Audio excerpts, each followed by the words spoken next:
The mic was still hot when the first scream came through my headphones. And for about 3 seconds, my brain refused to separate it from the crowd noise. That's the thing nobody tells you about working a booth for 22 years. You stop hearing individual sounds.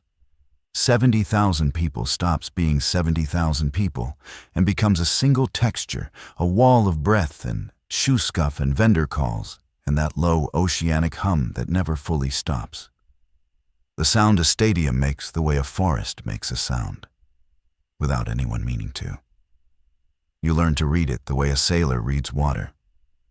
A good play sharpens it. A bad call sours it. A penalty sends a groan rolling around the bowl like weather you can watch coming. After 2 decades, I could tell you the down and the distance from the pitch of the crowd alone, eyes closed, headset off. So when something tears through that texture, your first instinct isn't fear. It's annoyance. A feedback spike, you think.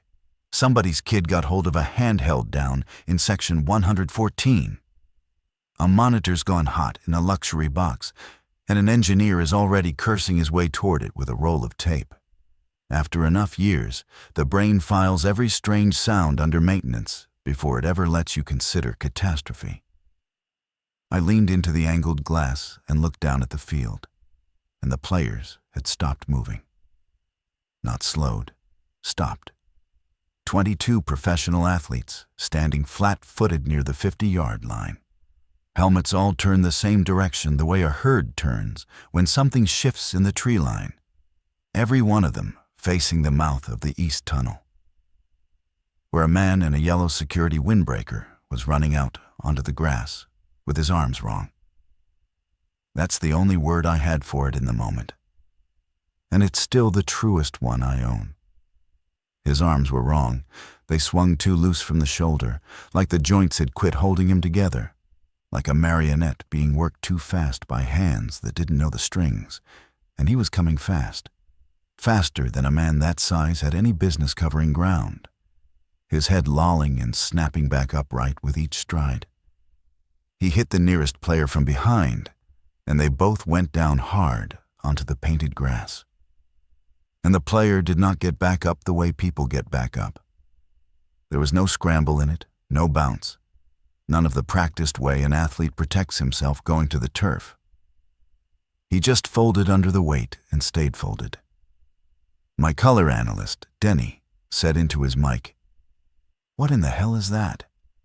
And that line went out live to roughly 4 million people before anyone in the truck thought to cut the feed. Before I take you any further into that night, I want to say thank you to the people who keep coming back for these stories. And welcome to anyone hearing my voice for the first time. If grounded survival stories like this are your kind of thing, subscribe, leave a comment, and stay with me, because it genuinely helps this channel keep going. Now let me take you back a little, to the hour before all of that, because the ordinary part is the part that makes the rest of it land. I'd gotten to Crandall Field around 4 that afternoon, the way I always did. 3.5 hours before kickoff. There's a rhythm to a game day in the booth that I'd been keeping for so long my body did it without me. Park in the underground lot, 2nd level, the spot near the freight elevator that the building manager held for talent. Ride up with my leather prep folder under my arm, the one Carol gave me 12 years ago that's gone soft and pale at the corners. Stop in the press lounge for a cup of the coffee that nobody on earth could explain how they made so consistently burnt, and that I'd developed a genuine fondness for the way you develop a fondness for a bad dog.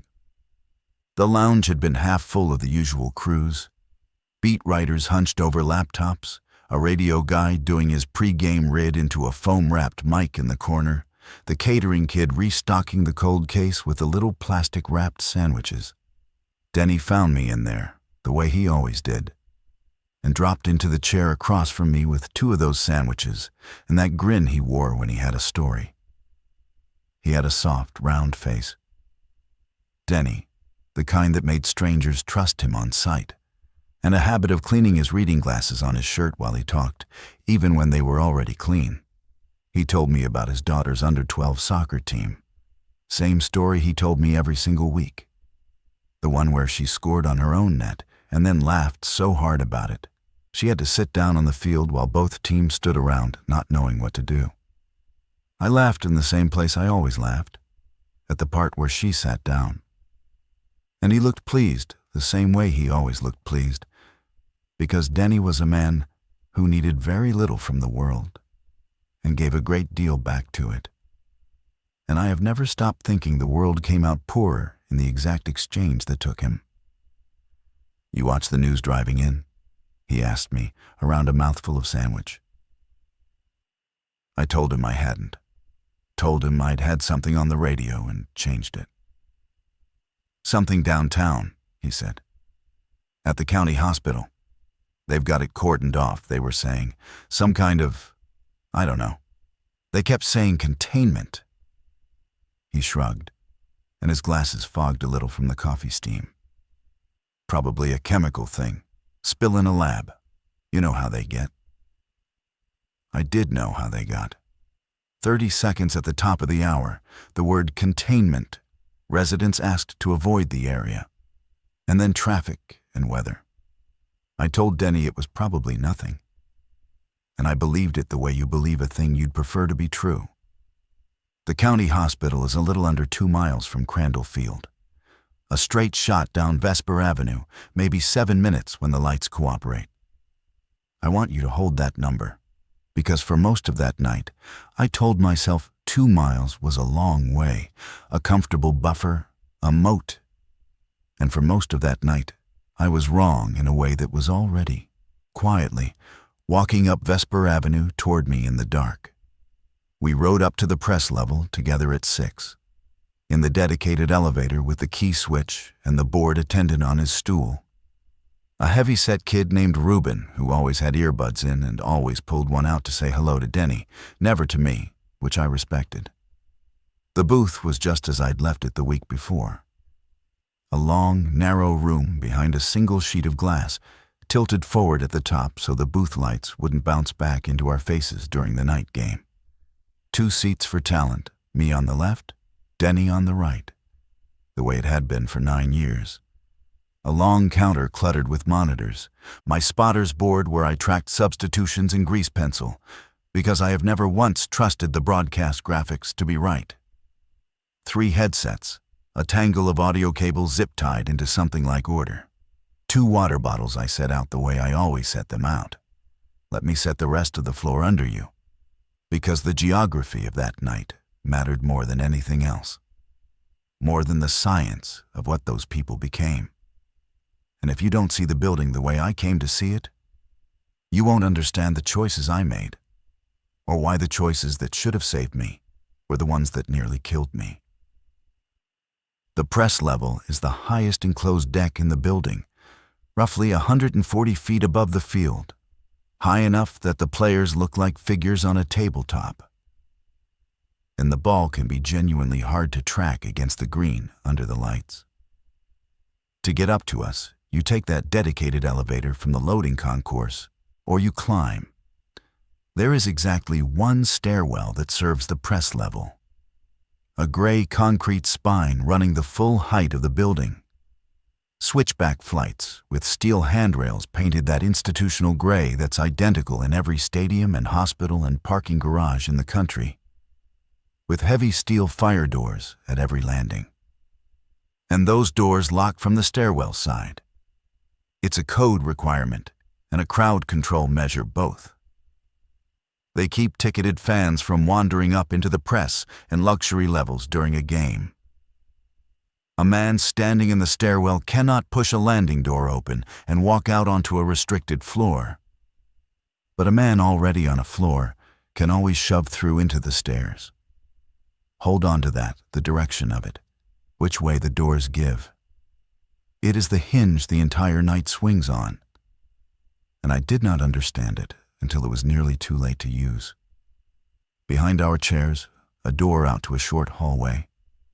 The door is nothing. Hollow core, the kind you'd hang on a bedroom, with a privacy lock you turn with your thumb. Off that hallway, The elevator lobby with its single set of doors, a cramped one-toilet restroom, a closet about the size of a coat closet where the engineers stored audio gear and spare cable and, of all things, a label maker. And at the far end, past where the hallway opened into the lobby, a heavier door marked Rooftop Mechanical, in stenciled letters gone soft from years of being painted over. I had walked past that door 1,000 times in 9 years and never once put a hand on it. It was somebody else's department. It was background, the way a fire extinguisher is background, until the day it is the only thing in the room. By the end of that night, it would be the most important door I'd ever seen. I did my prep at the counter while Denny ran his usual circuit, down to the field to chat with the equipment guys, over to the home sideline to get a feel for who looked loose and who looked tight. He came back up at 7 with the lineup card and a report on the wind. And we ran our open twice, the way we always did, throwing it back and forth to find the rhythm. Press level, top of the world, the best seat in any building I ever worked. And over 30 years, I worked them all. We went on air at 8 straight up. It was cold enough that the field crew had the big propane sideline heaters going, and you could see the heat shimmer rising off them on the wide camera shots, warping the air above the benches. By 8:40, we were deep into the second quarter, and I was watching a perfectly ordinary football game and thinking, God forgive me, about whether I could beat the parking garage crush if I slipped out a few minutes before the final whistle and left Denny to wrap the postgame on his own. All night, Marcus had been alive in my ear. Marcus, our director, down in the production truck parked in the loading bay. On the talkback, the private circuit only the crew can hear. He had a voice like a man who'd smoked 2 packs a day for 30 years. And then quit out of pure spite. All gravel and impatience, with a dry humor underneath it. You had to know him a while to hear. He counted me in and out of breaks, rode me about pacing, told me to throw to the sideline reporter before she lost her shot to a coach walking off. In 22 years of primetime games with that man, I had heard that voice annoyed, amused, bone-tired, and once, after a national championship, something close to joyful. I had never, not once, heard it frightened. And in the moment that yellow windbreaker hit the field, Marcus said one thing in my ear, very quietly, not director quiet, but person quiet. The way a man talks when he's forgotten the mic is open and is only talking to himself, and it was, oh God, they're inside. Then the talkback went to static, a brief wash of it. And then the static went to nothing. And the nothing is what put the first real cold into me, because in 22 years I had never once heard that line truly silent during a live event. There's always somebody breathing on the other end. An assistant director shuffling rundown pages, a tape operator humming under his breath, the faint background clatter of a truck full of professionals doing 12 things at once in a space the size of a moving van. Always. Silence on that line during a live broadcast is as impossible as a silent pulse in a man who is still talking to you. And there it was, swallowed, gone. When the man in the yellow windbreaker brought down that player, the crowd's reaction came in a wave I could actually see before I could fully hear it. A ripple of people standing in the lower bowl on the east side, heads swiveling, that animal instinct that moves through a packed crowd faster than information ever could. And the sound changed. The texture I'd been reading all night developed edges, hard ones, individual screams pushing up out of the hum, the way rocks surface in a draining pond. Denny was still talking, narrating it the way our training made us narrate everything, because that is the job. You describe what you see even when what you see has stopped making sense. He's down, the player's down, security's coming out now. That's not. Hal, are you seeing this, Hal? Look. And I said into my mic, in my smooth, professional broadcast voice. The voice I'd spent 30 years building to sound unhurried and certain to millions of strangers. We've got a medical situation on the field. Because that was the professional thing to say. Because I genuinely, fully, completely believed it. A medical situation. A man in the grip of some violent psychiatric episode. The kind that lends a body frightening strength. The downed player would get up, shaken, helped to his feet. Order would arrive in the shape of more yellow windbreakers and a stretcher and a measured stadium announcement asking everyone to please remain calm and keep the aisles clear. What arrived instead was the rest of them. They came out of the same east tunnel, the one that fed up from the lower concourse and the locker areas, and, I would understand much later, from the loading docks, where an ambulance had brought somebody in earlier that evening from 2 miles down Vesper Avenue. And they did not come as a crowd. That's the thing I keep returning to all these years on. A crowd has a shape. A crowd has a center and edges, a front and a back, a direction it wants to go. This had none of it. It was just bodies. Dozens and then more than dozens, spilling out onto the grass with that same loose, broken wrongness in every joint. And they went at the standing players, and at each other, and at anything that moved. And the players broke and scattered like a flock. And the scattering spread the panic faster than the bodies themselves ever could. Because a sprinting man is a signal that says, run. And the packed lower bowl read that signal and rose to its feet all at once.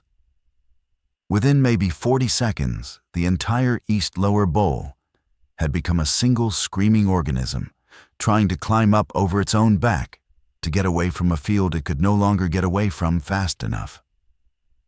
I stopped narrating. I simply stopped, mid-breath, the professional voice dying in my throat like a snuffed match. Beside me, Denny grabbed my forearm, and his grip was hard enough that I carried 4 little oval bruises there for a week afterward. The last marks he ever left on the world that I know of. Down on the field, a defensive lineman, a young man I'd watched play for 3 seasons, a kid I'd interviewed once in a stadium hallway after a game who'd told me, shy about it and looking at his shoes, that what he really wanted was to open a barbecue place when his body finally gave out, that he had his grandmother's dry rub memorized down to the pinch. That kid got pulled down at the edge of the painted end zone. And I watched 4 of them go over him, and I made myself turn away and look at the monitors instead. Because the monitors were a screen and the glass was real.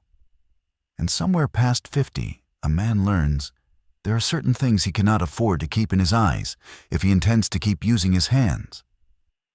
And on the monitors, our cameras were still rolling, still cutting between angles on the automatic preset, wide to tight to wide, a slideshow of the impossible.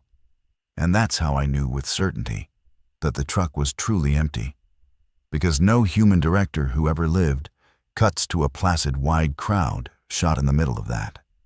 There was no eye in the cutting, no judgment, no person making a choice. The machine was running the building now. The people were gone. I reached for the talkback and pressed the key and said, "Marcus." Nothing. I pressed it again, harder, as if the pressure of my thumb could force a man back onto the far end of a dead line. "Marcus, anybody. Give me a count. Give me protocol. Where do we go? What's the evac route?" Nothing. Not even the flat hiss of an open circuit. That dead, swallowed, total silence. I keyed it 3 more times, mashing the button, and got the same nothing each time. And Denny was already up out of his chair and at the booth door with his hand on the lever. And he looked back at me, his round, kind, frightened face, the reading glasses on their cord, the sweat already at his temples. And he said one word, "Elevator." And I said, "Wait." and he did not wait.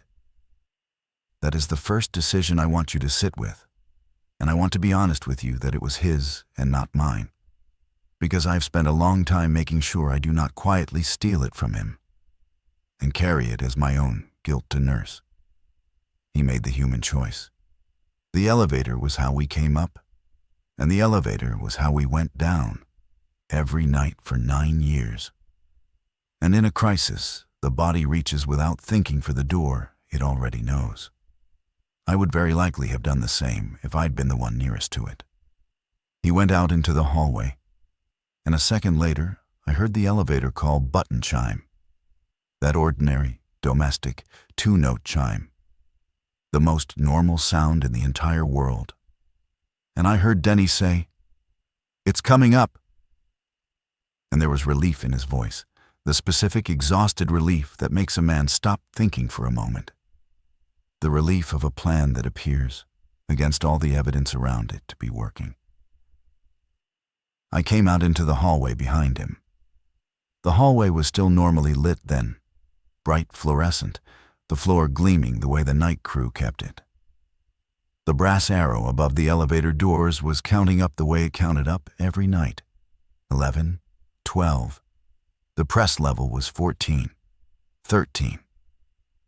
And there was a half second. I have stretched that half second out so many times in the years since that it's worn smooth as a river stone I keep in my pocket, where I thought about the chime and the count climbing and the plain mechanical fact that for the elevator to be rising toward us, somebody down below had to have sent it up. And I opened my mouth to say something. I don't even know what. Some warning I couldn't yet have justified. And the doors at 14 slid open with their soft, pneumatic sigh. It was full, that's all. The car was full of them, packed in shoulder to shoulder the way a rush hour elevator is full, a dozen or more crammed into a space rated for 8. And they had ridden it up because somewhere far below, a hand had pressed 14, fallen against the panel, or stabbed blindly at every floor button in a last animal spasm of panic, or simply slumped dying against the brushed steel.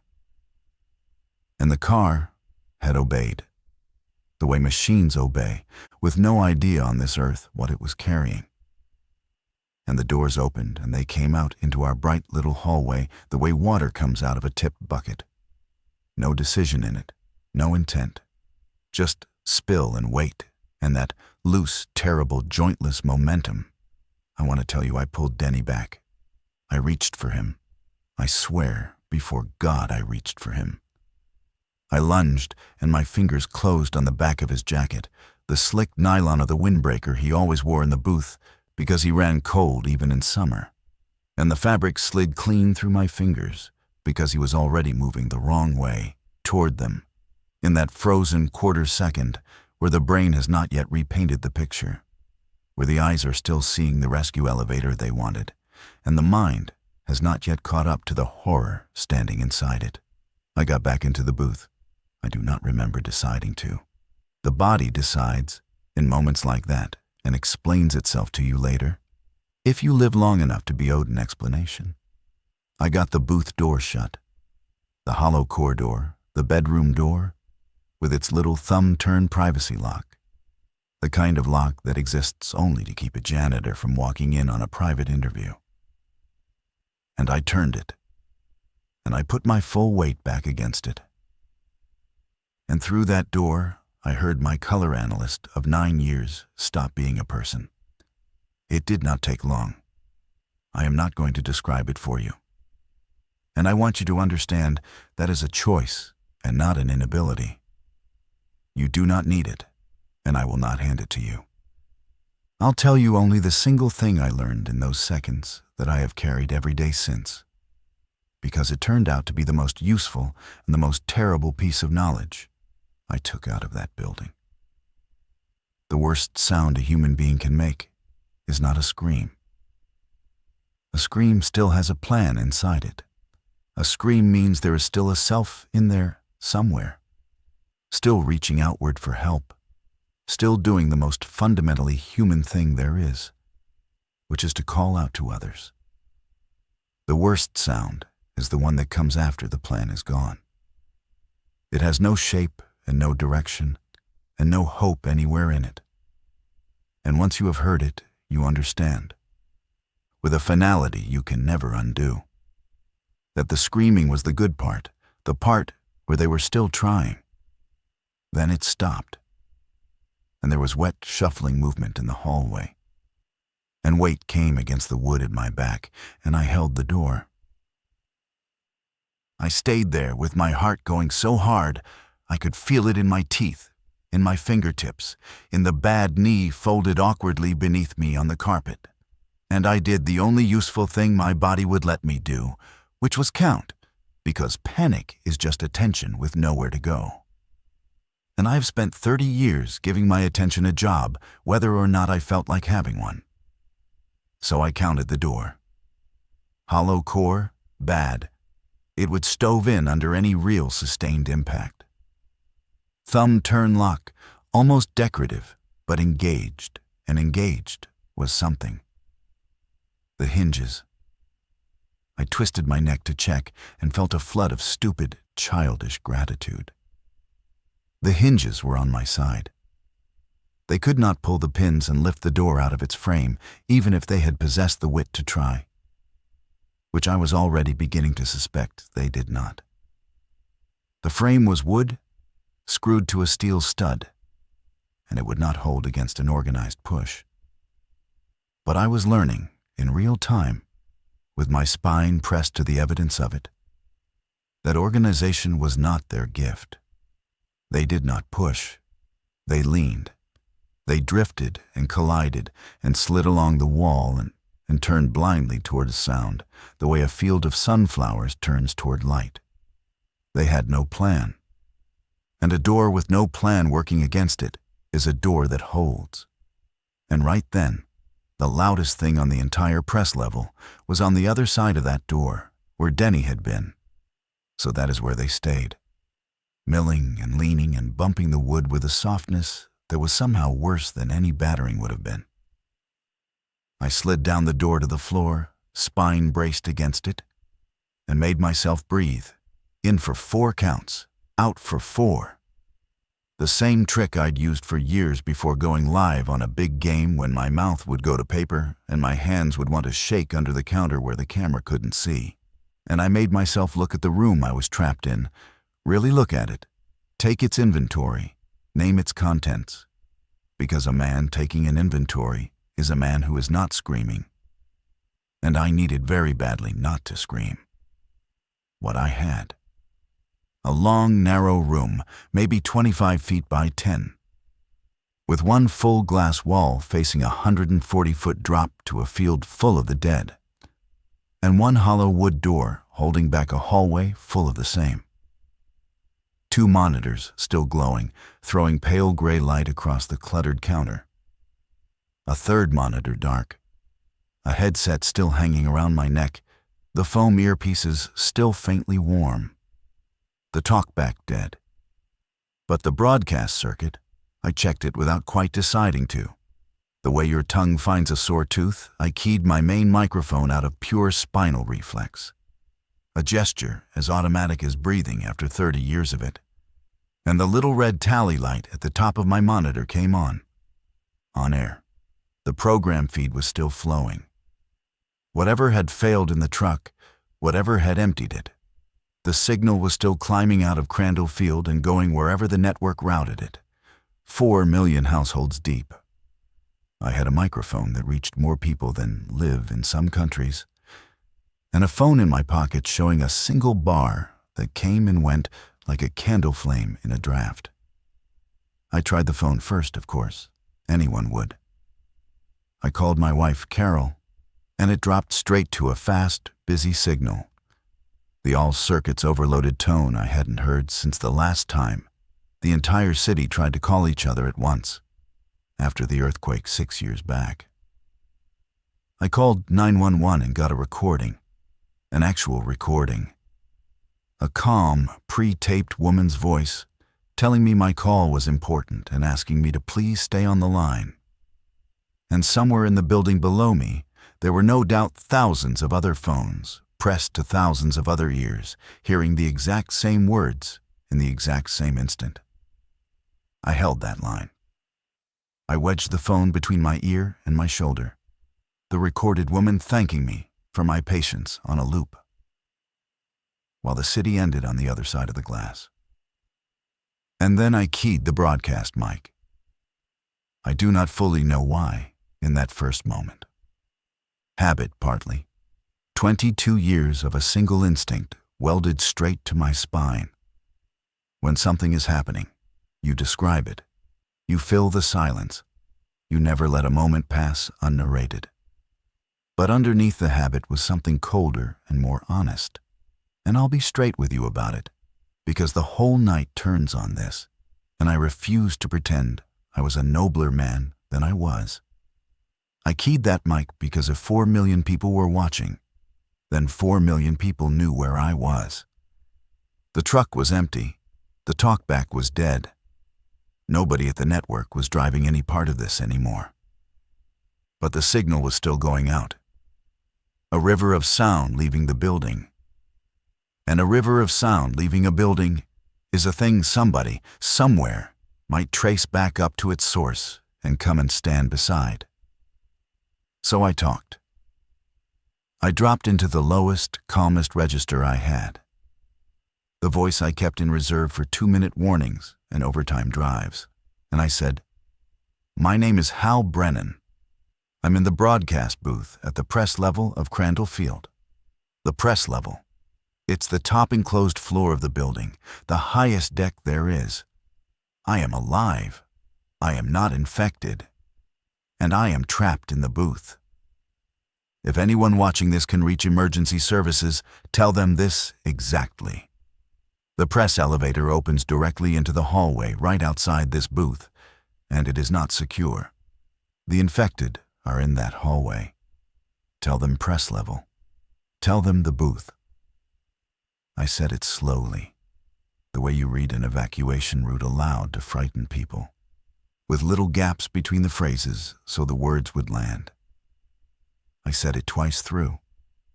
Then I let go of the key, and in my other ear, the recorded woman thanked me once again for my patience.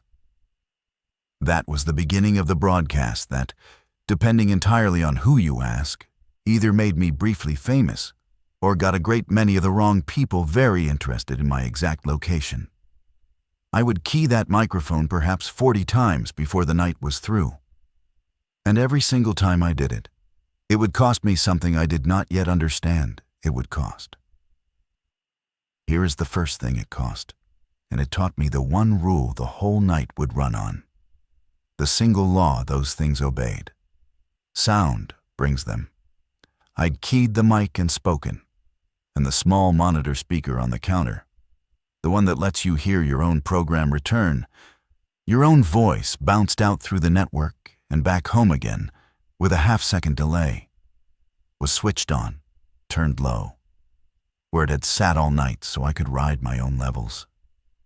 And my own voice came back out of it, a thin ghost of itself, half a second behind, the way it always did, the way it had thousands of times, just a whisper of it.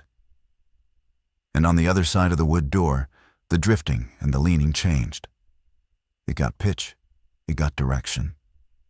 The soft, random, aimless bumping resolved itself, slowly, into a single, concentrated weight, pressing against the door. More and more of it gathering, the wood actually bowing inward against my spine. And the thumb lock held, but the frame creaked at the strike plate, 2 screws beginning to ease in their pre-drilled holes. And I understood, with my whole body all at once, that the speaker had just told them exactly where the new sound was, and the new sound is me. I reached up over my head, slow as I could make my arm move, and found the volume knob by feel, and rolled it all the way down until the speaker died. Then I sat in the silence I had made, feeling the weight slowly ease back off the door as the sound that drew it died. And I learned to talk into a microphone without ever once hearing myself. For a broadcaster, That is a strange amputation to perform on yourself. My entire craft had been built for 30 years on the feedback loop of hearing my own voice and shaping it in real time. Now I had to throw words into a black hole and simply trust they came out the far side and reached someone. All while keeping my actual voice, the real sound in the real room, below the threshold that would bring the hallway down on top of me. That is the discipline I built over the next hour. And I want to walk you through the precision of it, because that precision was the only thing standing between me and the door coming in. Key the mic, speak flat and quiet, just above a whisper, lips nearly touching the foam so the microphone could still hear me clearly even when nobody else in the room could. Say the location, say the floor. Never, under any circumstance, let the program return play out loud again. And, in between transmissions, sit dead still in a glass box. Because any sound I made, a chaircaster squeaking on the carpet, a cough I couldn't fully swallow, the dry click in my own throat, traveled straight through that hollow door and pulled the weight back against it. I learned to swallow silently. I learned to shift my weight off my numb, folded leg in increments so small that a single adjustment might take a full minute. I learned to breathe through my mouth, because my nose had begun to whistle faintly with the cold, dry air handler air. And even that thread of a sound, even that mattered now. And I learned their pattern the way you learn weather, by watching it long enough that it stops looking random and starts looking readable. When I was silent, they dispersed. Not far, they never went far. The press level had nowhere for them to go. But the concentrated pressure on the door would ease and spread out along the hallway. And I'd hear them drift apart, toward the elevator lobby, toward the restroom door, toward that stenciled mechanical door at the far end, scattering on whatever stray current of building sound happened to catch and carry each of them. And the building had no shortage of sound now. Somewhere far below, a fire alarm had begun its slow, electronic, two-toned bray, set off by all those bodies tripping a smoke head, or by a pull station yanked down in panic by a hand whose panic had outlived its reason. The big rooftop air handler still ran, pushing climate-controlled air through a building that no longer held anyone left to keep comfortable. A deep, steady, mechanical breathing that filled all the dark spaces between the alarm's cries. Down on the field, the noise had thinned to almost nothing, which was its own particular flavor of horror. That thinning, the silence settling over the exact place where a sold-out Thursday night crowd should have been roaring. But up high in my box, the building still hummed and ticked and sighed through its vents. And that ambient mechanical noise was the only thing keeping the dead spread thin along the length of the hallway instead of stacked 5 deep against my door. If you have ever been somewhere you could not make a sound, a hospital room at 3 a.m, a deer blind at first light, your own house at night when you are dead. Certain you heard something downstairs. Then you know how loud your own body becomes the instant the world goes quiet around you. I could hear my pulse, a soft, insistent thudding behind my ears. I could hear the wet click each time I swallowed. I could hear the tiny creak in my own jaw when I unclenched it. And I want to ask you, because I've genuinely wondered about it in the years since, lying awake with the ceiling fan ticking. In that booth with one wood door and a 140-foot drop and a hallway full of the dead, what would you have done first? I have heard 100 answers from people who've sat with this story, and I'm honestly not certain a single one of them is wrong. Tell me yours. I do read them. About 40 minutes in, by the clock glowing on the dark face of the third monitor, the phone in my hand did something. The recorded woman cut off mid-syllable, mid-patience, and there was a click, a real click, the sound of a circuit actually completing. And a human voice, tired, female, very steady, said, "911, what's your emergency?"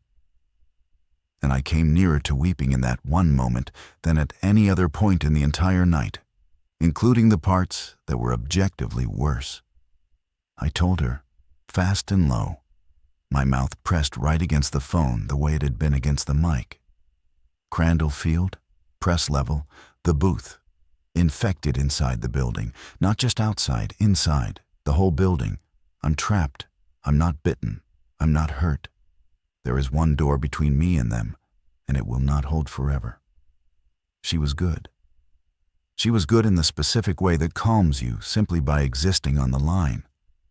An unhurried competence in her voice that made the room feel 2 degrees less like it was slowly closing around my throat.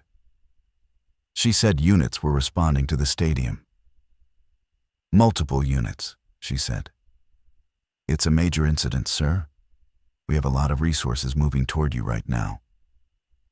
And she asked me to please stay on the line. "Sir, don't hang up on me." I said I would. I'd have promised that woman anything in the world.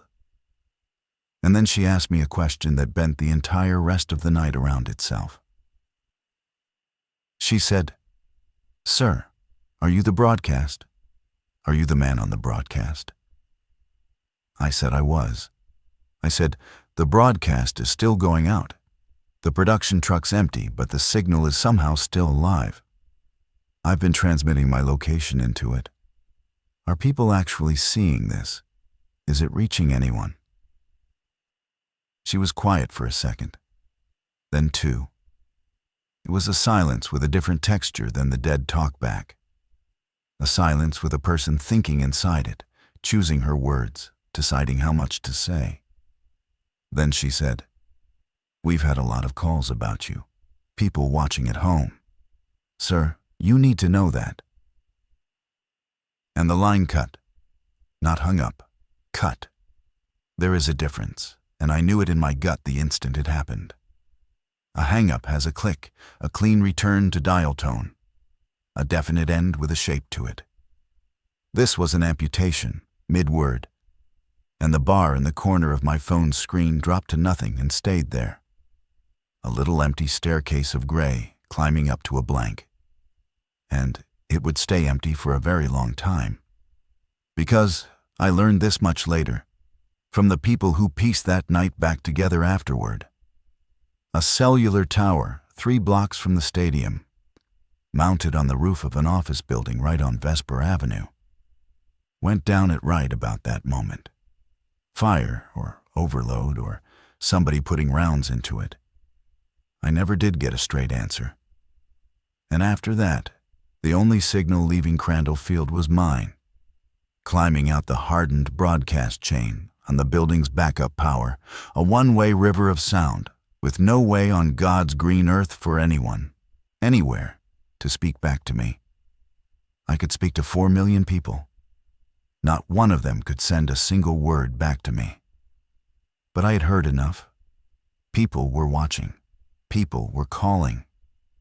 The thing I had done out of pure, unthinking habit, talking into a dead truck microphone, had become, without my ever intending it, the only working line of communication leaving Crandall Field. And the dispatcher had begun to warn me about it in the instant before her tower fell. "We've had a lot of calls about you. You need to know that." Know what? I sat with that broken fragment for a long while in the amber dimness, turning it over and over. And the cold thought arrived, the way cold air finds the gap under a door, slow at the edges, and then all at once across the floor. If people are watching, then people know there is a living, uninfected man at the very top of this building in a fixed and announced location, behind one weak door, with no good way out. To a frightened person watching at home, that's a stranger to pray for. To a rescuer with a route and a radio, that's a victim to go and save. But you do not get 4 million people without getting some of every kind of person there is. and a city tearing itself to pieces in real time is a city where the worst kind of person stops bothering to hide what he is. And to that kind of person, a living man broadcasting his own exact coordinates from a fixed, known, isolated, defenseless position. A man who keeps helpfully announcing the floor, the room, the route, even the gaps in his own breathing, is not a victim at all. He's an address. He's a destination. I had been transmitting my coordinates to 4 million strangers for 40 minutes. Most of them, surely, were horrified and decent and wanted nothing in the world but for me to live. But it never takes most. In a collapse, it never, ever takes most. It takes a few. I very nearly stopped right then. My thumb came off the key and hovered, trembling, an inch above it, and the rational, cautious move was perfectly clear to me. Go fully dark, make no sound at all, transmit nothing further, become a silent, locked room at the top of a dead building, and bet everything I had on the multiple units the dispatcher had promised me. But going dark meant cutting the one single thing that had produced a living human voice all night. It meant trusting rescuers I could not see and could not confirm over a signal I knew, for an absolute fact, was working. It meant choosing faith over evidence, and I've always been, for better and for worse and for both at once, a man who chooses the evidence in front of him. So I kept transmitting. I want you to remember that I made that choice clear-eyed, weighing it in my hand, fully understanding the risk on both sides of it, because later, when it turned on me, I had no one to blame but the man holding the microphone. For the next long stretch, I worked the room like the problem it was, the way I'd work a broadcast falling apart on live air when the game went sideways and the rundown collapsed, and you suddenly had to fill 30 minutes of dead time with nothing but your own competence and a spotter board. I broke it down into pieces. I needed 3 things, in roughly this order. A way to make the door stronger without making noise, a way to see what was outside that door without ever opening it, and a way to reach someone higher up the chain than a recorded voice. That heavy mechanical door at the end of the hall stayed parked in the back of my mind the entire time. That steel slab off the lobby. But the lobby was where they were thickest. So for now, it was only a fact I filed and refused to touch. The door first. I could not barricade it the obvious way, by shoving heavy things against it, because shoving heavy things makes exactly the kind of sustained scraping noise that would haul the entire hallway over onto me. So I did it in pieces, in the quiet stretches, in the gaps when they drifted off. The way I imagine a man diffuses something he doesn't fully understand. The booth counter was bolted to the floor, no good as a barricade, but it told me the room had solid anchor points. The 2 talent chairs, though, were heavy rolling chairs with 5-spoke steel bases and a good deal of weight in them. And the spotter's table behind the chairs was a freestanding folding banquet table, sturdier than it looked. So in the quiet stretches, an inch at a time, lifting instead of dragging because dragging sang along the carpet, holding my breath through each individual move and freezing solid whenever the hallway stirred, I built a low wall. I laid the folding table on its side against the door, the tabletop flat against the wood, the steel legs facing in toward me. Then I rolled the 2 heavy chairs in behind it and wedged their bases under the lip of the table's frame and tipped them forward so their weight pressed down and forward at once, jamming the legs against the floor. The geometry of it was the whole point. A push on the door now drove the chairs down into the carpet rather than sliding them back. Friction and angle doing the work that brute mass alone couldn't.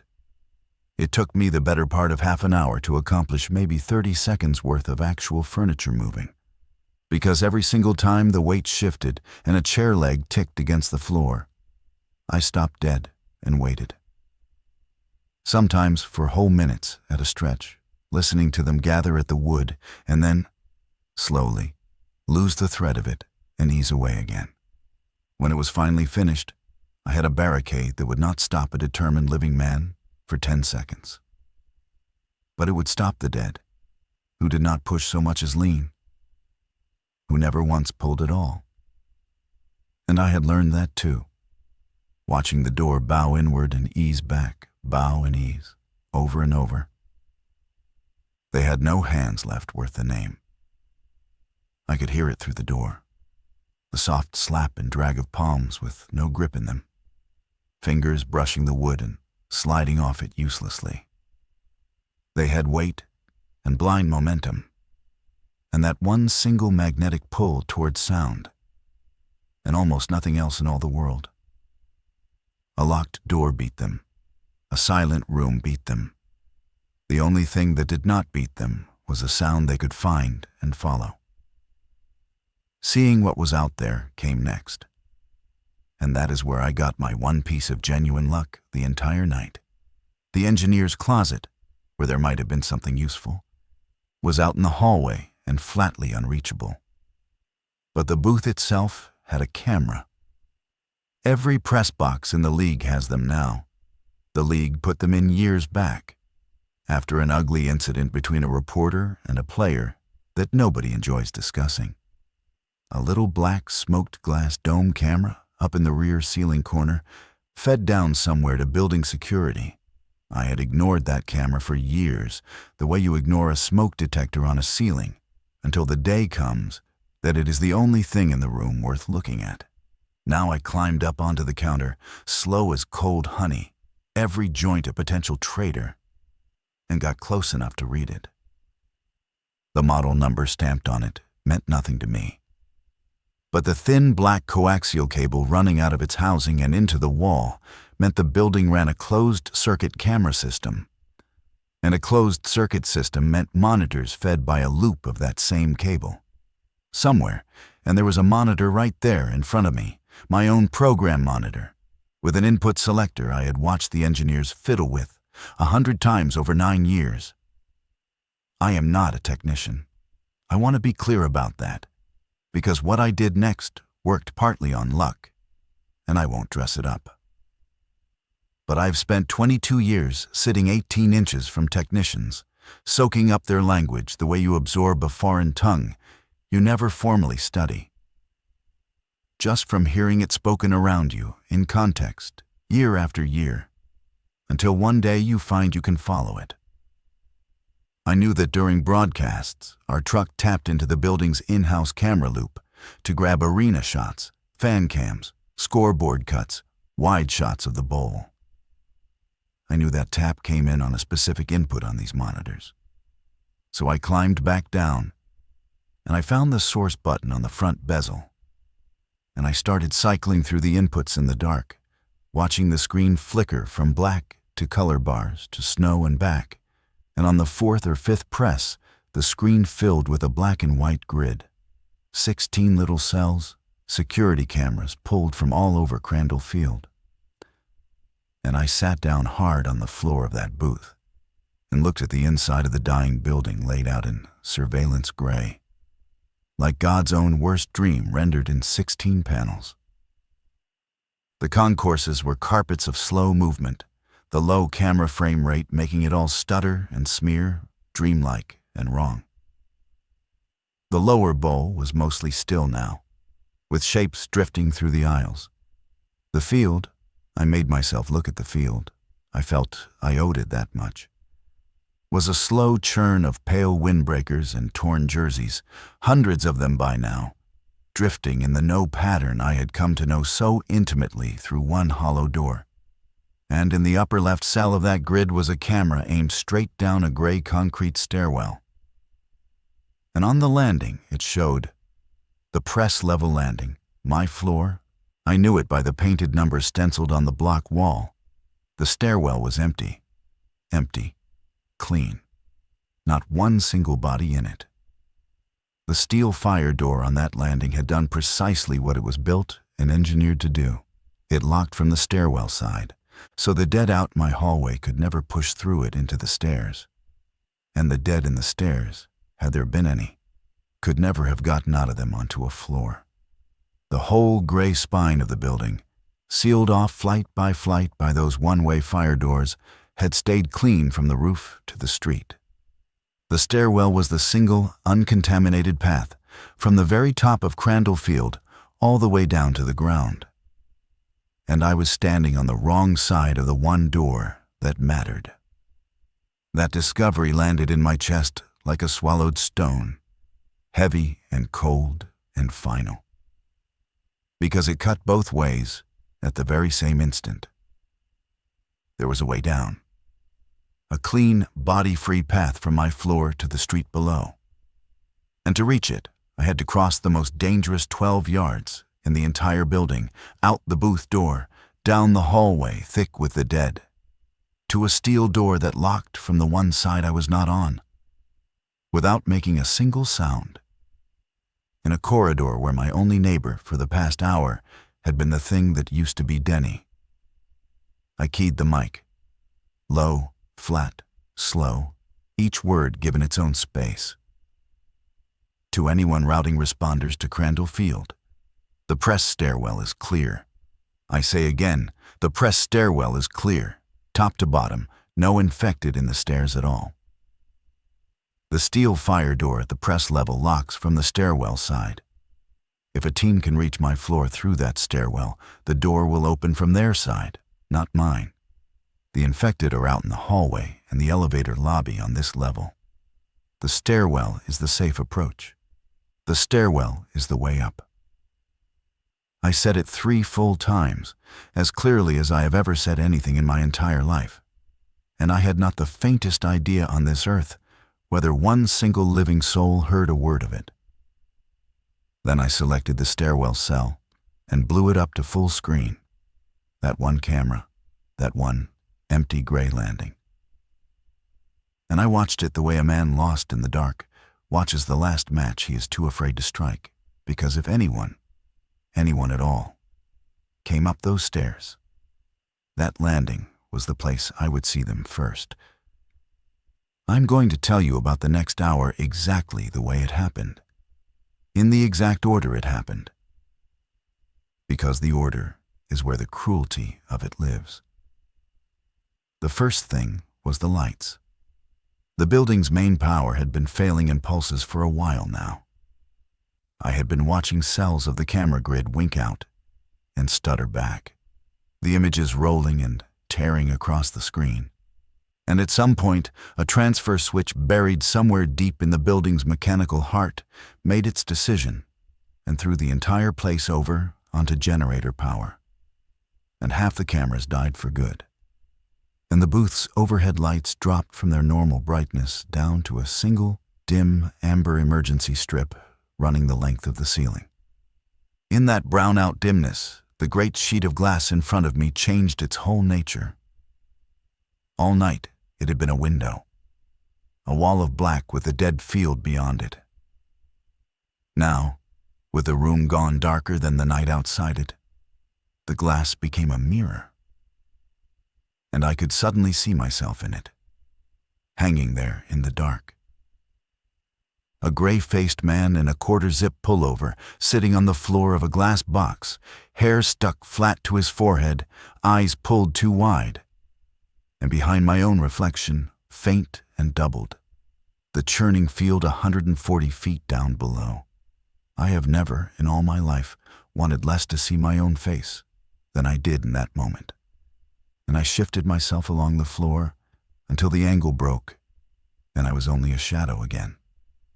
Just a shape in a dark room, which was the most I could bear to be. The second thing happened on the full-screen stairwell, and it stopped my heart and then restarted it, going the wrong direction entirely. A door opened at the very bottom of the frame. Far down at the base of the visible run, a steel fire door swung inward, and a hard white flashlight beam swept across the lowest landing, slicing through the gray. And then a figure came through it, and another behind that. moving with that unmistakable economy, that trained and deliberate corner-sweeping caution. Long guns up at the shoulder, bodies low and balanced and stacked, the kind of movement that is the precise and total opposite of the loose, blind, jointless drift of the dead. People. Real, living, organized people. And they were coming up. I sat forward so fast, I cracked my knee into the underside of the counter, and the sound of it, a dull, wooden thunk, traveled. And I felt the door behind me take a sudden lean of new weight. And for the first time in the entire night, I did not care. Because there were trained people in the clean stairwell coming up toward me. And the relief that broke over me was so enormous that it was almost a kind of grief. Almost the same feeling. I keyed the mic with a hand I could no longer hold steady and breathed into it. I see you. If you're in the press stairwell, I see you on the building camera. You're maybe 10, 12 floors down. Keep coming, press level, the top, the booth. I'm here, I'm alive, I'm right here.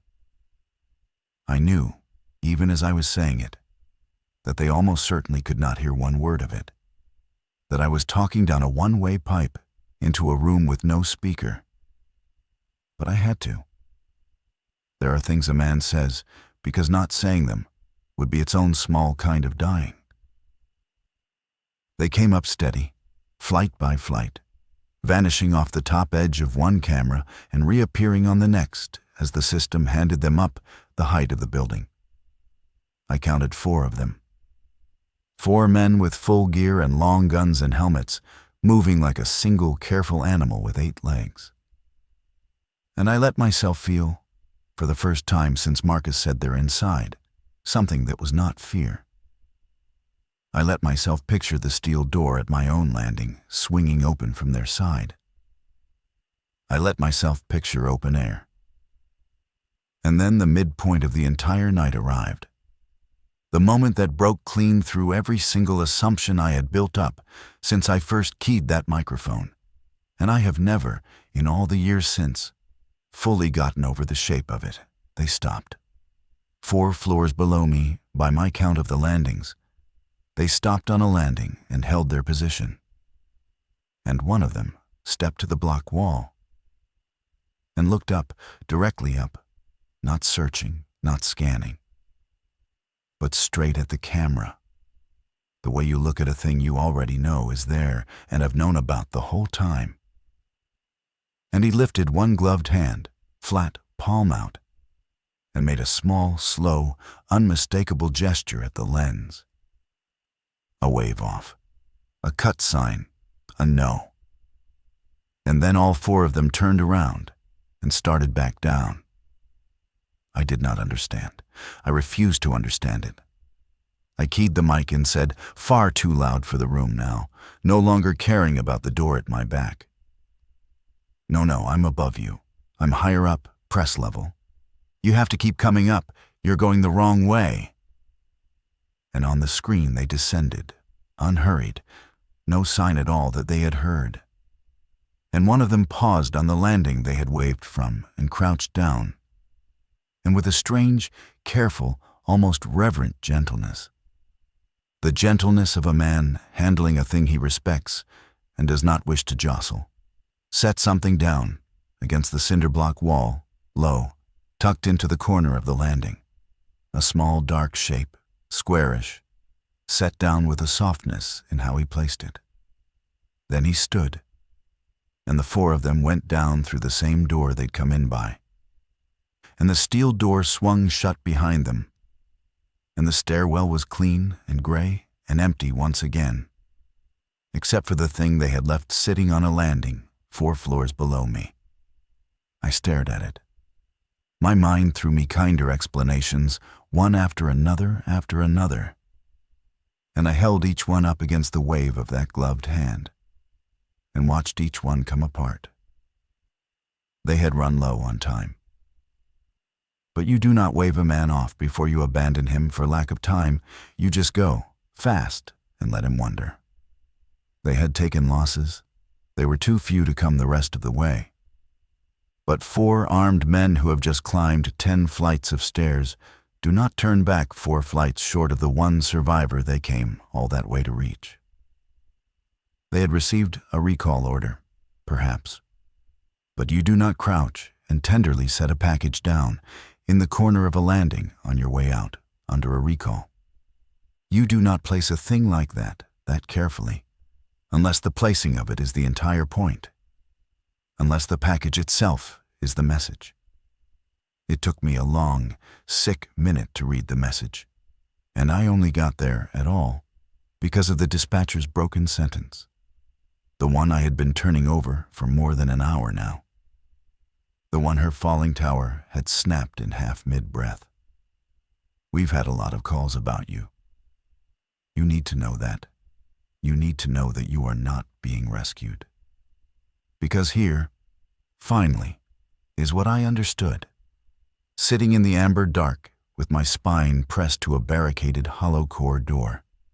A man broadcasting live from a fixed point at the top of a building in the middle of an uncontrolled biological event that the authorities were very plainly and very desperately trying to keep from tipping into a full citywide panic.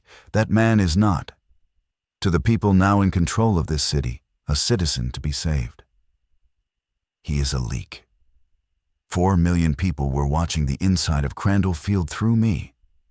4 million people were watching the speed of the thing, and the scale of it, and the bodies on the painted 50-yard line, and the complete and absolute failure of every containment promise anyone had ever made, all of it in real time, all of it narrated in a calm, professional voice by a man who would not stop transmitting his own location. I had become, without ever once choosing it, the single most watched eyewitness to a catastrophe that somebody very powerful needed unwitnessed. And the team in that stairwell had not climbed 10 floors to save me. They had climbed far enough to confirm, with their own eyes on a camera they knew was there, that the broadcast was still live, that the source of it was still up here, still talking. And then they had left their package and gone back down. I did not want to know what the package was. So I made myself think it all the way through, every step of it, because in that building I had already learned the hard lesson that not knowing kills a man faster than knowing ever could. It sat on a landing 4 floors below me, in the one clean stairwell, on the exact path that any genuine rescuer would be forced to climb to reach me. It was not for me. You do not place a thing in a man's only escape route for his benefit. It was for the door, for the stairwell itself, for whoever or whatever came up it next, and for the signal that kept on stubbornly telling the watching world precisely where the truth was still alive and still talking. They were going to take the path. The single clean route in the entire building, the sealed gray spine that was my only way down and any future rescuer's only way up. And the small dark square against the cinder block was how they were going to do it. I am no soldier. I cannot tell you the chemistry of it or the make of it. But I know that men who move the way those 4 men moved do not stop on their way out of a fight to gently set down a forgotten coat. They had placed it 4 floors below me on purpose, low in the structure, so that when it did its work, the collapse would climb, would take the run above it, my run, the run with the inconvenient broadcaster still on it, and would leave the lower 2/3 of the building intact and accessible for whatever cold work was meant to come after. They were going to amputate the top of Crandall Field, and me along with it, and they were going to write it up afterward as containment. I want to ask you something, and I mean it sincerely, because I read these. If you had watched 4 armed men climb up toward you for 10 full floors and then stop and wave you off and leave something behind and walk back down without a word, would you have let yourself believe what I came to believe? Or would you have reached for the kinder story, the one where help is still coming and is only delayed. The one where you misread the gesture. Be honest with yourself before you answer. Most people reach for the kinder story. The kinder story is a very comfortable place to stand, right up until the floor falls out from underneath it. I took the true one. It is the only kind of story that has ever once been any use to a man in a tight spot. And the true one inverted my entire plan in a single stroke. For over an hour, my one and only goal had been to reach that stairwell. Because the stairwell was salvation. The stairwell was the way out. Now the stairwell was the very thing that was going to kill me, on a clock I could not see and could not stop. And the only question left, worth a single one of my remaining minutes, was this. How long did I have, and was there any other way down or up? I went back to the camera grid, and I made myself work it the way I'd work a broadcast falling apart live on air. Not all at once. Not the whole disaster in one swallow, just the next thing. And then the next thing after that. Calm hands, calm voice, even with no one left in all the world to hear it. I needed two facts, the clock and the geography. The clock I could not read. The package just sat there in its corner, patient as a stone. But I had noticed something in the way the four men left. They did not run. They walked down and out, deliberate and unhurried, no flinch in their stride. Which told me one of two things. Either it was not a short burning fuse, or it was command detonated, and they intended to trigger it from somewhere safe once they were fully clear of the building's footprint. Either way, the clock was real, and either way it was short, because they would not leave the broadcast climbing out into 4 million homes, one single second longer than they absolutely had to. The signal was the thing they had come here to kill. The signal was me. The geography was the harder problem. And working it through brought me back around, all the way back, to the heavy steel door I had walked past for 9 years without a second glance. Rooftop mechanical. Off the hallway, on my side of the building, on my side of the stairwell, sitting between the booth and the elevator lobby, in the hallway, full of the dead. But it was also, I now understood with a sudden hard clarity, the only door on my entire floor that I had not yet accounted for. And a door stenciled rooftop is a door that goes up. And up was the single direction those four men had not sealed. They had cut the way down. They had left the way up wide open, because it had never once crossed their minds that a 53-year-old broadcaster with a bad knee, trapped behind a hollow door at the top of a collapsing building, would think to go higher instead of lower. The roof of Crandall Field. 140 feet up, open air, open sky, off the path they had mined, out of the box they had built so carefully around me. And this was the part that made it more than just an escape.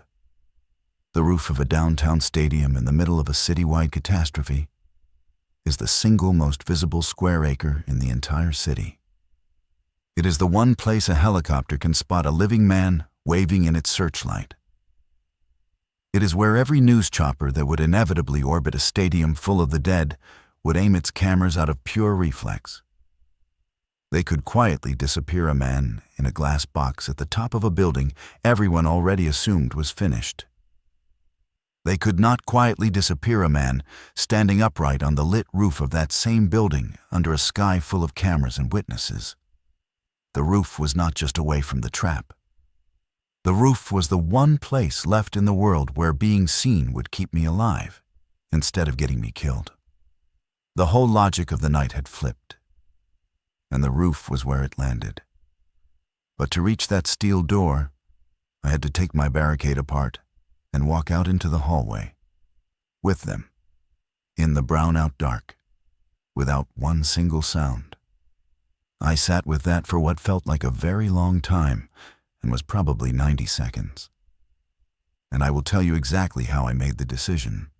Because it was not courage, and I want to be honest about that with you. It was arithmetic. Staying in the booth meant betting that the package 4 floors down was somehow not meant for me. And every fact I had gathered all night said plainly that it was.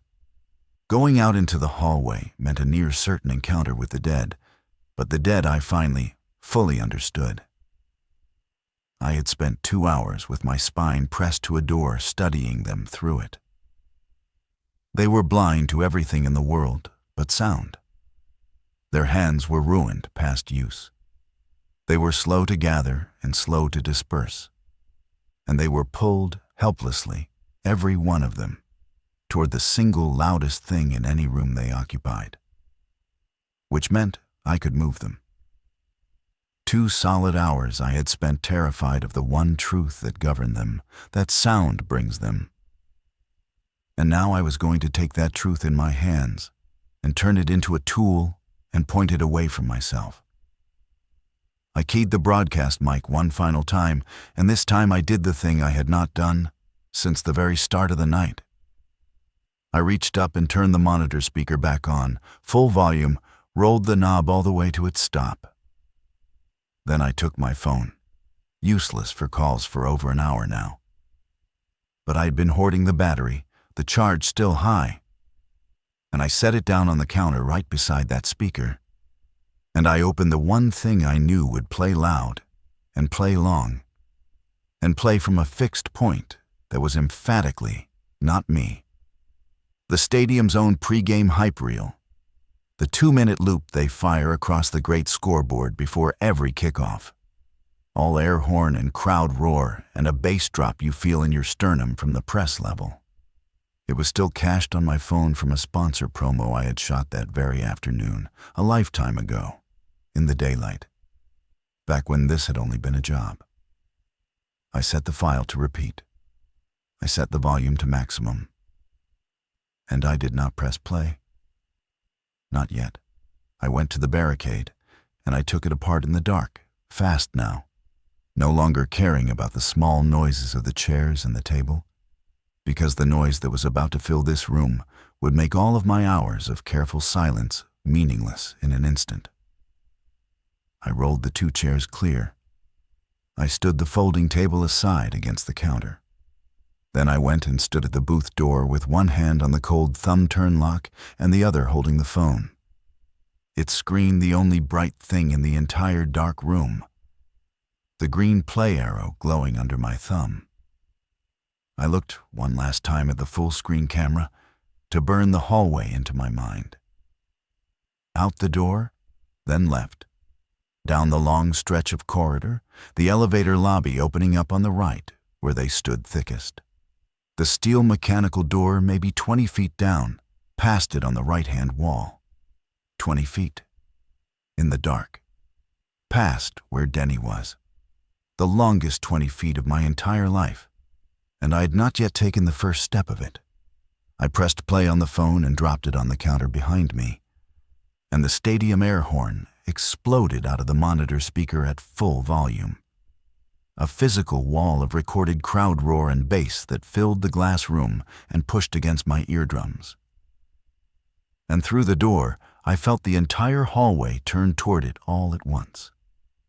Every drifting weight in that corridor hauled itself around, hard toward the loudest, biggest, most magnetic sound the press level had heard since the opening kickoff hours before. Then I turned the thumb lock, and I opened the door into the dark, and I went the other way. The hallway was lit by nothing now but the amber emergency strip overhead, and the strobing gray light of the broadcast monitor spilling out the door behind me, throwing my own shadow huge and wavering far down the corridor ahead of me. And they were everywhere, and every one of them was facing away. All of them turned toward the booth and the air horn pouring out of it. A corridor of backs and torn shoulders and slack, swaying arms. The whole press of them straining toward the sound like iron filings dragged across a table toward a magnet. I went down the wall sideways, my back flat against the cold cinder block, sliding one foot and then the other. My eyes locked on the steel door 20 feet down, and my whole body screaming at me to run. And not running, because running makes noise, and the noise was supposed to be behind me. All of it behind me. Every last decibel of it behind me, where I needed every one of them looking. Halfway down, one of them stood square in my path. It had been a vendor.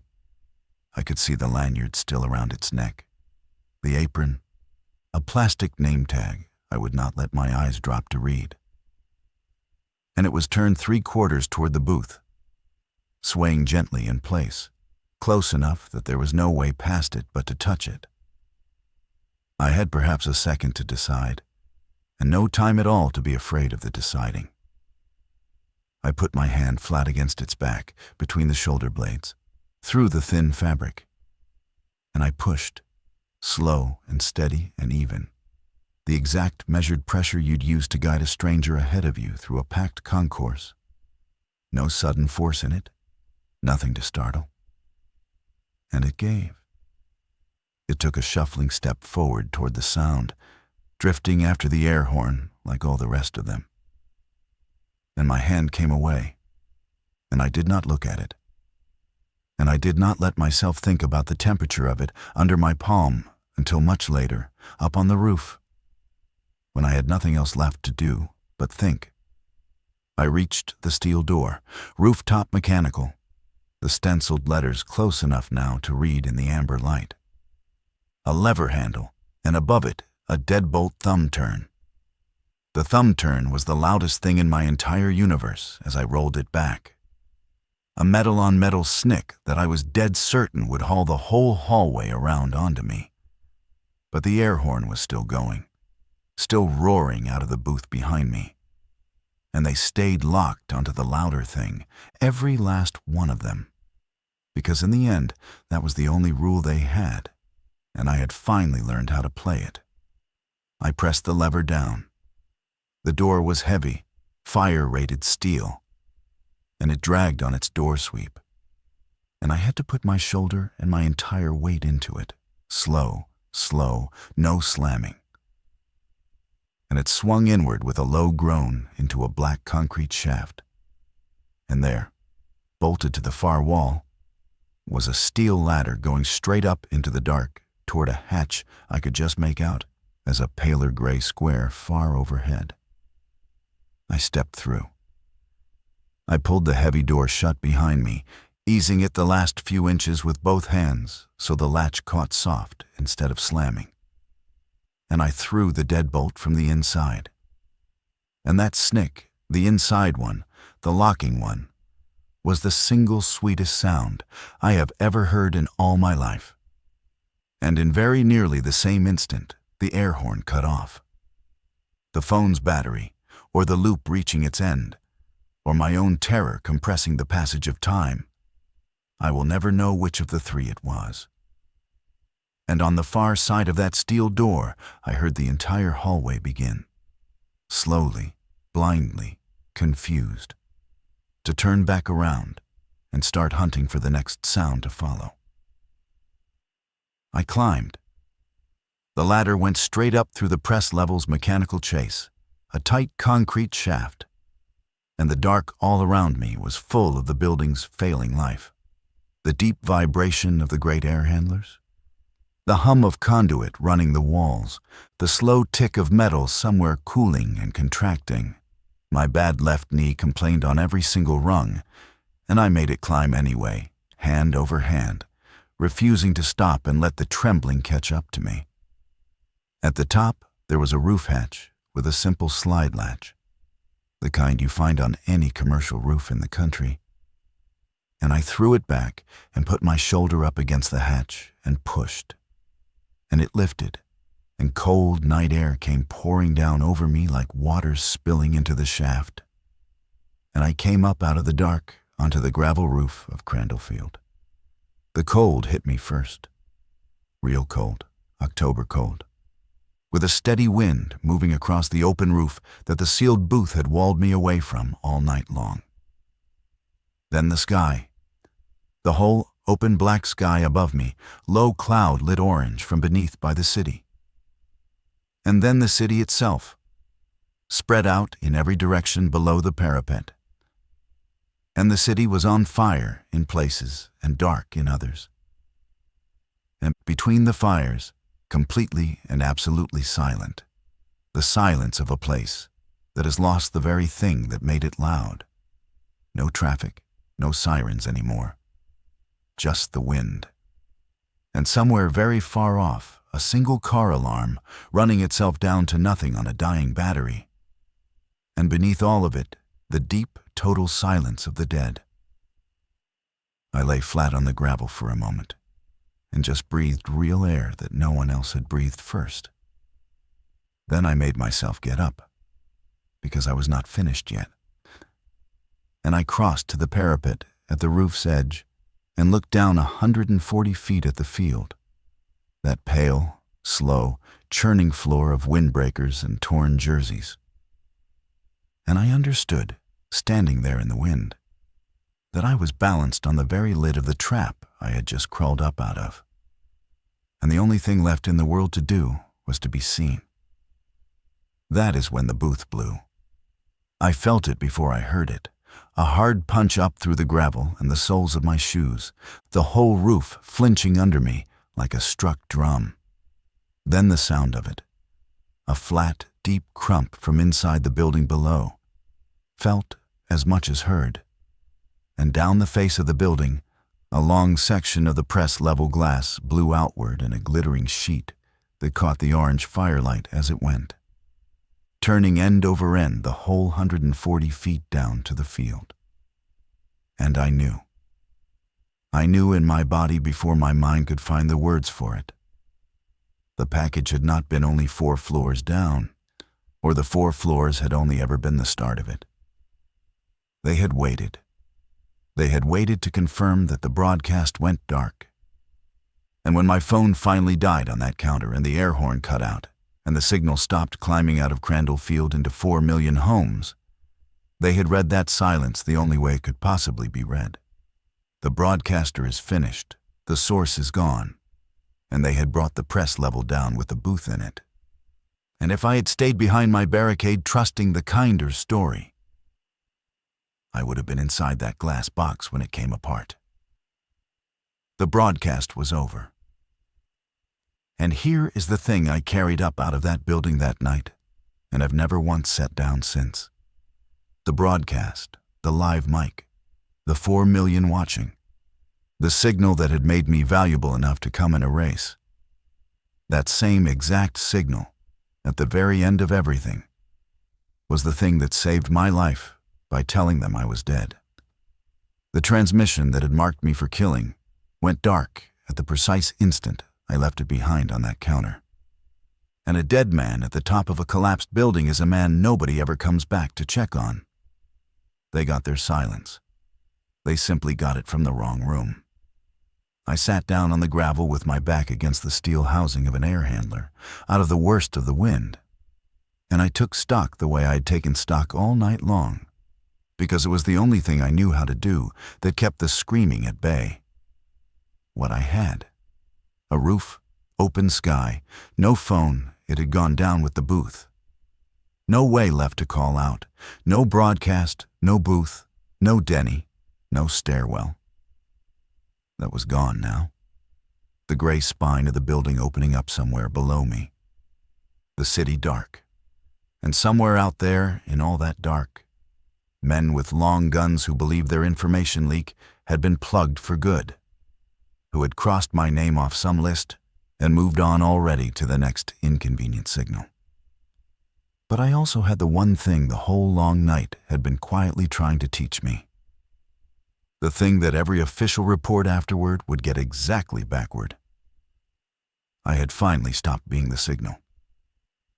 For 2 hours, I'd been a transmitter. A fixed bright point, shrieking my own coordinates out into the world. And that had made me a target twice over, for the dead, who came to sound, and for the living, who came to silence.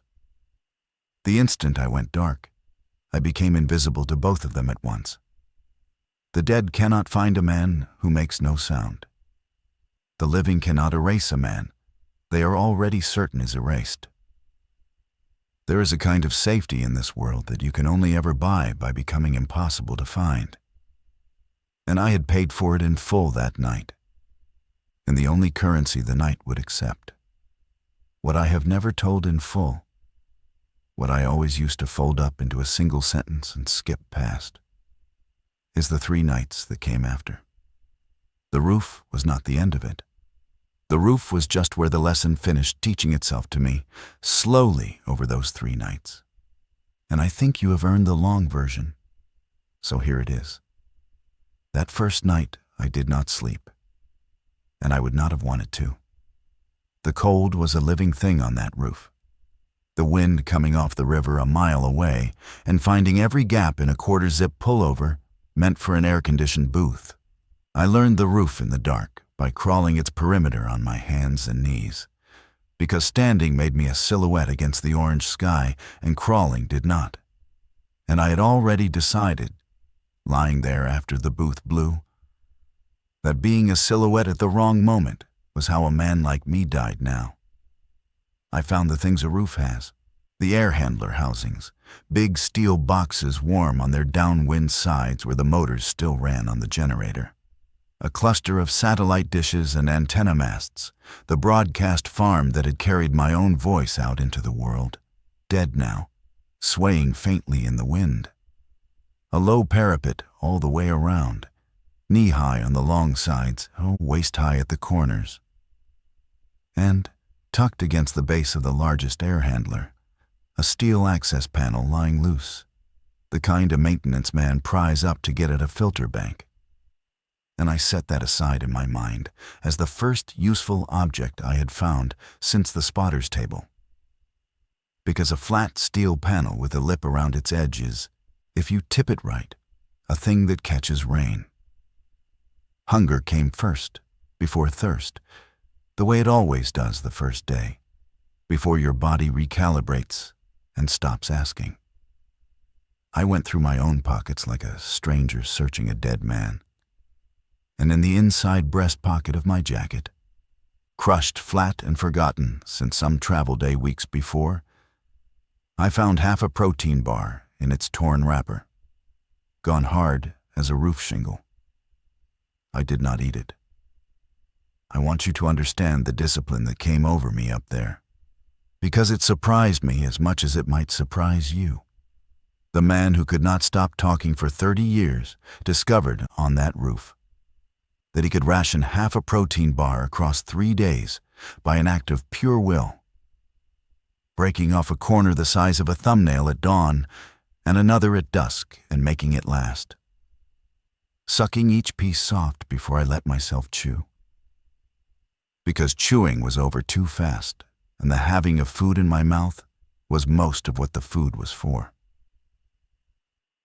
The first helicopter came near dawn of that first night, and it taught me the single most important thing I learned on the roof, which was how to tell the difference between the two kinds. I heard it before I saw it, the deep chop of rotors carried on the wind.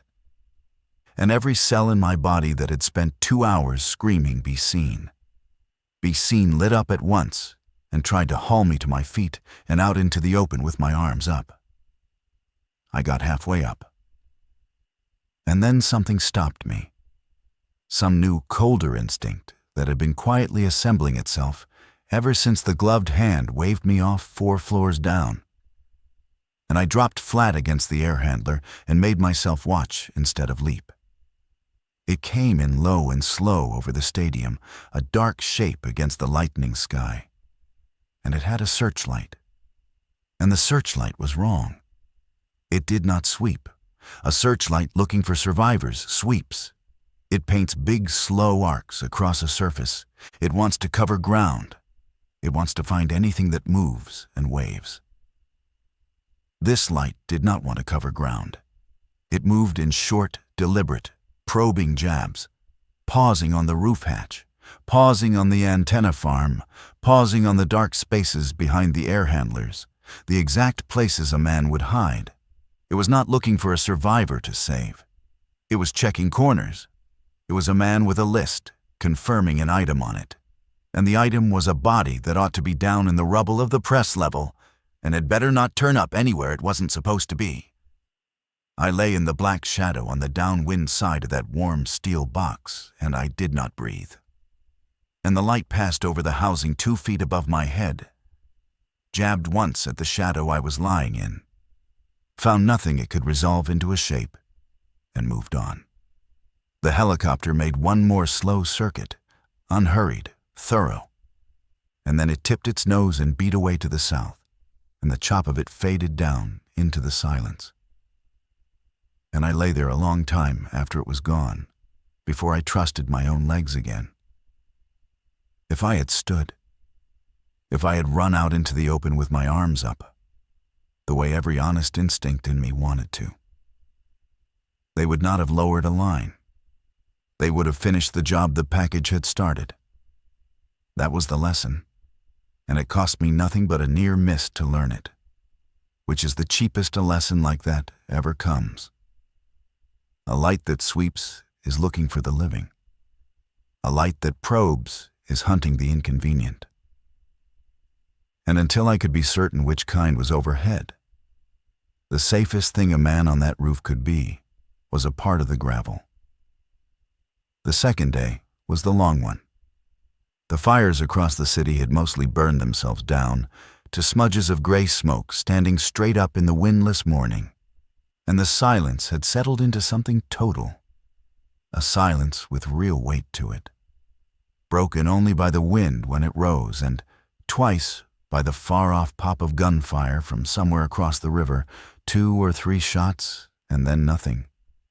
A sound that told me people were still alive out there and still afraid of each other, which was its own kind of cold comfort. I spent that day in the geometry of shade, moving with the sun, because the October sun on an open black roof was warmer than I'd expected, and I was losing water I could not afford to lose.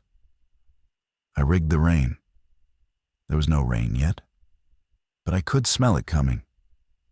That mineral sharpness on the wind that anyone who has spent time outdoors learns to read. And I prepared for it the way I'd prepared the barricade, methodically, with my hands, giving my attention a job. I took the loose steel access panel, and I propped one edge up on a length of conduit I worked free from a dead junction box, tilting it so its lipped surface would funnel whatever fell toward the low corner. Below that corner, I wedged my own water bottle from the booth. No, that had gone down with the booth. I am misremembering. I had nothing, and so I improvised the way you do. I found a length of bent gutter flashing and shaped it by hand into a crude trough that fed into a hubcap-sized depression where 2 roof sections met and the membrane had pooled. It was not elegant. It would not have impressed anyone. But when the rain came that second night, a hard, cold half-hour of it, drumming on the roof and soaking me to the skin and making me shake so badly my teeth knocked, it also filled my crude trough and my pooled depression with maybe 3 inches of grit-flecked, tar-tasting water, and I drank it on my knees, with my face down to the roof like an animal. And I have never in my life been so grateful for anything I've put in my mouth. The rain brought one more thing. Around the height of it, with the water sheeting down and the wind howling, I heard a sound come up through the roof hatch I had climbed out of, a sound from down in the mechanical shaft. And it froze me with the rain running into my eyes. They were in the shaft. Not climbing, they could not climb. Their hands were gone. But the collapse below must have opened the mechanical chase to the rest of the press level, or what was left of it. And some of them had drifted into the bottom of my shaft. And now they stood down there in the dark below my hatch, swaying, bumping the walls. And the open hatch was carrying the sound of the rain up out of the roof and down to them. And they were following it the only way they knew, up against the bottom of a ladder they could never climb. I crawled to the hatch in the downpour and I eased it shut, slow, soft, the way I'd ease the steel door. And I slid the latch, and I sat on top of it with the rain pounding my back. And I understood that I had not, in fact, left the dead below me. I had only put a lid on them. The whole building under me was full of them, and I was sitting on the one square of it they could not reach, and the lid between us was a half-inch of steel and a latch a child could work. I did not sleep that night either, sitting on that hatch in the cold, soaked through. Yeah, but I learned the third thing on the roof, which was that the quiet I had bought for myself was not a permanent thing I owned. It was a thing I had to keep buying, hour by hour, with stillness and with silence, and with the constant small discipline of making no sound that the things below me could climb toward. I had thought, crawling up out of that shaft, that the roof was a place I had escaped to. It was not. It was a place I was holding, against a building full of the dead beneath me and a sky that might at any moment fill with the wrong kind of light. The third day, I started to feel the edges of myself going soft. That is the only way I know to describe it. The cold and the hunger and the not sleeping had ganged up, and time started to come loose, and I would catch myself having drifted somewhere, narrating the empty city under my breath in my old broadcast voice, calling the movements of a single distant figure crossing a parking lot a mile off like it was a punt return, before I caught myself and clamped my own mouth shut with my hand, because the voice had always been the thing that gave me away. Even up there, alone, half out of my mind, the old instinct kept trying to climb up out of me and announce my position to a world that had every reason to want me silent. I learned that third day to be afraid of my own voice. And that is a strange and lonely thing for a man to learn about himself after 30 years of being paid for it. The helicopters that finally came, near dusk of that third day, came in a formation, 3 of them. And their lights were the sweeping kind, the big, slow, honest arcs that cover ground. And they came in over the stadium low and unhurried, and one of them held a steady, wide beam right on the roof and held it. Did not jab, did not probe, just held, the way you hold a light on someone you have found and want to keep finding. And there was a man visible in the open door of it, leaning out against a harness, and he was not aiming anything. He had his arm up. He was waving. I made myself wait. I want you to understand that even then, with the honest light holding steady on me and a man in the door waving, I made myself wait. Crouched in the shadow of the air handler, my heart trying to climb out of my chest, watching the way that light behaved for a full half-minute that felt like an hour. Because 3 nights on that roof had burned the lesson so deep into me that I no longer fully trusted my own desperate hope. The light swept. It found the roof hatch and moved on past it without lingering. The way a light that means to save you moves, not the way a light that means to check a box pauses. And only then, only when I was as certain as a wrecked and starving man can be, did I stand up out of the gravel into the wind, into the beam, and raise my arms, and let myself be seen. I am telling you all of this now, years later, which means, of course, that you already know I lived.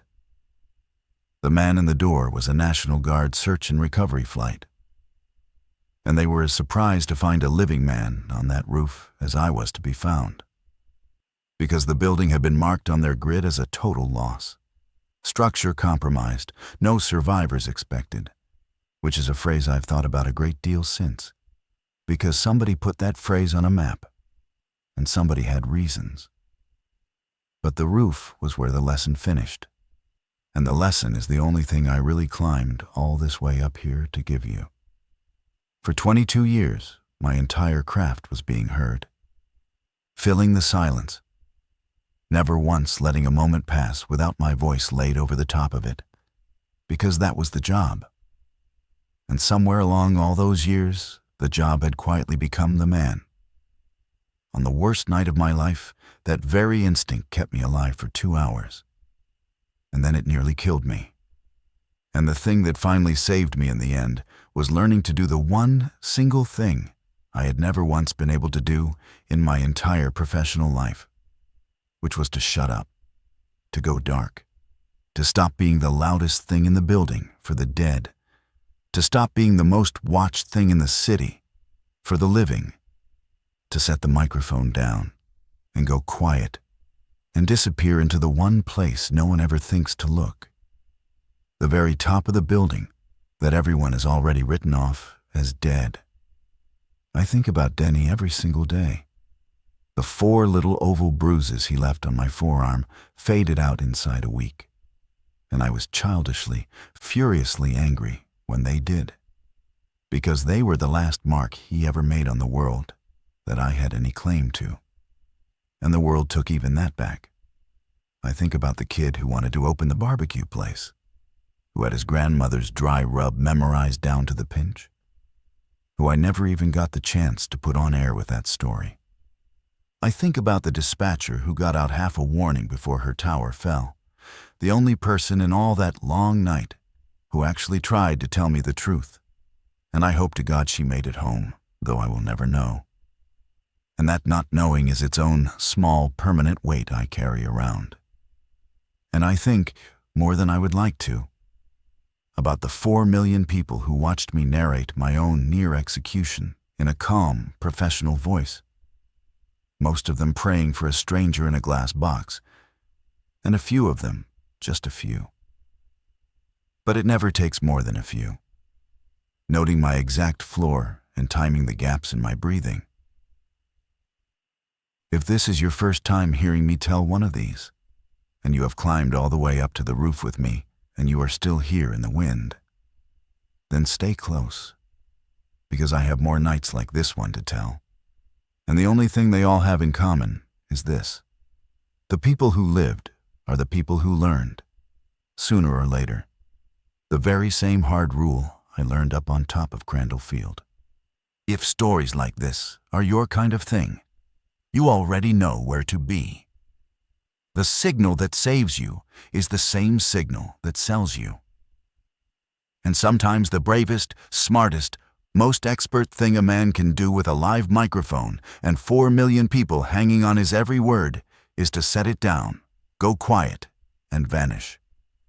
I am still up here, in a manner of speaking.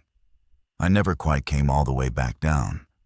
I learned to like the quiet, which is a strange thing for a man who talked for his living to admit to anyone. And every now and then, when I key a mic to tell you one of these stories, I keep one ear turned to the silence behind me, listening past my own voice for the sound underneath it. Old habit, the only one worth keeping.